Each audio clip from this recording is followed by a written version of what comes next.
রাধা অষ্টমী 2025 সালের 31শে আগস্ট পালিত হবে। ইসকনের সময়সূচি অনুযায়ী পূজা ও অন্যান্য আচার অনুষ্ঠান সাধারণত সকাল 6টা থেকে সকাল 10:30টার মধ্যে করা শুভ বলেছে। রাধা অষ্টমী ভাদ্র মাসের শুক্লপক্ষের অষ্টমী তিথিতে পালিত হয়। রাধা অষ্টমী, যা রাধার জন্ম উৎসব হিসাবে পরিচিত, হিন্দু ক্যালেন্ডার অনুসারে ভাদ্র মাসের শুক্লপক্ষের অষ্টমী তিথিতে পালিত হয়। এটি সাধারণত জন্ম অষ্টমীর 15 দিন পরে পড়ে। যদি আপনি নির্দিষ্ট সময়ের জন্য আরও বিস্তারিত জানতে চান, তাহলে আপনি স্থানীয় মন্দির বা ইসকন কর্তৃপক্ষের সাথে যোগাযোগ করতে পারেন। ভাদ্র মাসের শুক্লা অষ্টমী তিথি অর্থাৎ শ্রীকৃষ্ণের জন্মের পরবর্তী অষ্টমী তিথি হল ভগবান শ্রীকৃষ্ণের সঙ্গিনী শ্রী রাধার পবিত্র জন্মতিথি। এই তিথি রাধা অষ্টমী নামে পরিচিত। মথুরার বারাসনা হল শ্রী রাধার জন্মস্থান। এই পবিত্র তিথিতে রাজা বিষ্ণুভানু এবং তার স্ত্রী কৃতি স্বর্ণপদের কোলে এসেছিলেন শ্রীরাধা। পবিত্র রাধা অষ্টমী পালন করলে মনোবাসনা পূরণ হয় বলে মনে করা হয়। অষ্টমী তিথি আরম্ভ 13ই ভাদ্র শনিবার, ইংরেজি 30শে আগস্ট শনিবার, সময় রাত 10:48। অষ্টমী তিথি শেষ বাংলা 14ই ভাদ্র রবিবার, ইংরেজি 31শে আগস্ট রবিবার, সময় রাত 12:58। রাধা অষ্টমী 2025 31শে আগস্ট ভক্তিমূলক অনুষ্ঠান এবং জাঁকজমকপূর্ণ উৎসবের মধ্যে দিয়ে পালিত হবে। সংক্ষেপে, রাধা অষ্টমী দেবী রাধার দিব্য জন্মবার্ষিকী উদযাপন করে। ভক্তরা আশীর্বাদের জন্য উপবাস করেন এবং মধ্যাহ্ন পূজা করেন।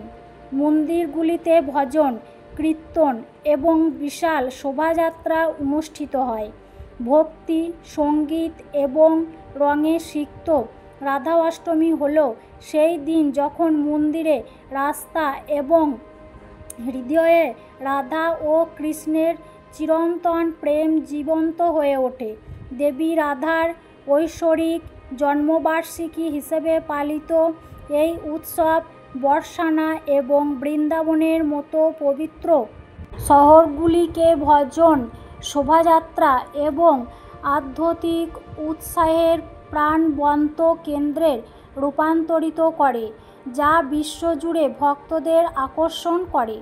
2025 সালের রাধা অষ্টমী 31শে আগস্ট রবিবার পালিত হবে। পূজার জন্য সবচেয়ে শুভ সময় হিসেবে বিবেচিত মধ্যাহ্ন পূজা মুহূর্তটি হবে সকাল 11:05 থেকে দুপুর 1:38 পর্যন্ত, যা 2 ঘন্টা 33 মিনিট স্থায়ী হবে। অষ্টমী তিথি শুরু হয় 30শে আগস্ট 2025 তারিখে 10:46 PM। অষ্টমী তিথি শেষ হয় 1লা সেপ্টেম্বর 2025 তারিখে 12:57 AM। ইসকনের মতে চন্দ্র গণনা এবং অবস্থানের ওপর নির্ভর করে তারিখটি কিছুটা ভিন্ন হতে পারে। রাধা অষ্টমী কী? রাধা অষ্টমী হল ভগবান শ্রীকৃষ্ণের প্রিয়তমা স্ত্রী দেবী রাধার জন্মবার্ষিকী। হিন্দু চন্দ্র ক্যালেন্ডার অনুসারে ভাদ্রপদ মাসের শুক্লপক্ষের অষ্টমী তিথিতে এটি পড়ে। গ্রেগরিয়ান ক্যালেন্ডারে এটি সাধারণত আগস্ট বা সেপ্টেম্বর মাসে পালিত হয়। দিনটিকে রাধা অষ্টমী বা রাধা জয়ন্তীও বলা হয়।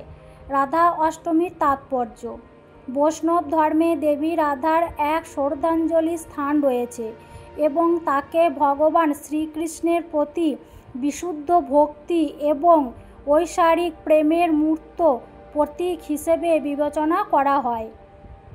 ভক্তরা বিশ্বাস করেন যে এই দিনে রাধার পূজা করলে তারা আধ্যাত্মিক উন্নতি, বৈবাহিক সম্প্রীতি এবং ইচ্ছা পূরণের আশীর্বাদ লাভ করেন। উপবাস। অনেক ভক্ত সারা দিন ধরে উপবাস করেন। পূজা শেষ না হওয়া পর্যন্ত কেবল ফল এবং জল গ্রহণ করেন। মধ্যাহ্ন পূজা। মধ্যাহ্নকালে পূজা করা হয় কারণ এটি রাধার জন্মের সময় হিসেবে বিবেচিত হয়। ভজন ও কীর্তন। মন্দিরে এবং বাড়িগুলি রাধা ও কৃষ্ণের প্রশংসায় ভক্তিমূলক গানে প্রতিধ্বনিত হয়। মিছিল। বেশ কয়েকটি অঞ্চলে রাধা ও কৃষ্ণের মূর্তি সাজানো হয় এবং বিশাল মিছিল বের করা হয়। মন্দির পরিদর্শন। ইস্কন মন্দির এবং অন্যান্য কৃষ্ণ মন্দিরে বিশেষ প্রার্থনা, বক্তৃতা এবং সাম্প্রদায়িক ভোজ অনুষ্ঠিত হয়। আঞ্চলিক পর্যবেক্ষণ। যদিও রাধা অষ্টমী ভারত জুড়ে পালিত হয়, রাধার জন্মস্থান বর্ষানা, সেই সাথে বৃন্দাবন এবং মথুরাতেও এর বিশেষ গুরুত্ব রয়েছে, যেখানে উৎসব জাঁকজমকপূর্ণ এবং হাজার হাজার ভক্তের সমাগম ঘটে। পঞ্চাশ এবং জ্যোতিষশাস্ত্রীয় নোট প্রদত্ত সময়গুলি ভারতের নয়াদিল্লির পঞ্চাঙ্গের ওপর ভিত্তি করে। মধ্যরাতের পরের সমস্ত ঘণ্টা পরের দিনের অংশ হিসেবে বিবেচিত হয়। হিন্দু ঐতিহ্য অনুসারে একটি দিন মধ্যরাত নয়, সূর্যোদয়ের সাথে শুরু এবং শেষ হয়। রাধা অষ্টমী হল একটি গুরুত্বপূর্ণ হিন্দু উৎসব যা ভগবান কৃষ্ণের ঐশ্বরিক সহধর্মিণী দেবী রাধার জন্মবার্ষিকী উদযাপন করে। রাধা অষ্টমী ভাদ্রপদ মাসের শুক্লপক্ষের অষ্টমী তিথিতে পড়ে। কৃষ্ণ জন্মাষ্টমীর 15 দিন পরে এটি পালিত হয় এবং বৈষ্ণব এবং ভগবান কৃষ্ণের ভক্তদের মধ্যে এটির বিশেষ তাৎপর্য রয়েছে। এই উৎসবটি বিশেষ প্রার্থনা, উপবাস, কীর্তন এবং নিঃশর্ত প্রেম এবং ভক্তির প্রতীক রাধা রানীর প্রতি উৎসর্গকৃত মন্দির উদযাপনের মাধ্যমে চিহ্নিত। আসুন 2025 সালে রাধা অষ্টমী ইতিহাস, তাৎপর্য, পূজার আচার, উপবাসের নির্দেশিকা এবং উদযাপন সম্পর্কে জেনে নেওয়া যাক। রাধা অষ্টমী 2025 তারিখ, সময় এবং পূজার মুহূর্ত। 2025 সালে রাধা অষ্টমী কখন? 2025 সালে রাধা অষ্টমী 31শে আগস্ট রবিবার পালিত হবে। রাধা অষ্টমী 2025 তিথি ও মুহূর্ত। অষ্টমী তিথি শুরু হয় আগস্ট মাসের 30 তারিখ 2025 10টা 46 মিনিটে। রাধা অষ্টমী পূজার মুহূর্ত সকাল 10টা AM থেকে 12টা 30 PM। মধ্যাহ্নকাল দুপুর 12টা থেকে দুপুর 2টো পর্যন্ত। এই শুভ সময়ে ভক্তরা ফুল, ভোগ এবং বিশেষ প্রার্থনার মাধ্যমে রাধা অষ্টমী পূজা করেন। রাধা অষ্টমীর তাৎপর্য। রাধা অষ্টমী কেন পালিত হয়? রাধা অষ্টমীকে একটি ঐশ্বরিক দিন হিসেবে বিবেচনা করা হয় কারণ এটি রাধা রানীর পৃথিবীতে আবির্ভাবকে চিহ্নিত করে। দেবী রাধা হলেন ঐশ্বরিক প্রেম এবং ভক্তির প্রতীক এবং ভগবান কৃষ্ণের প্রতি তার ভক্তি অতুলনীয়। তিনি শক্তি নামে পরিচিত। ভগবান কৃষ্ণের আধ্যাত্মিক শক্তি বলে বিশ্বাস করা হয়।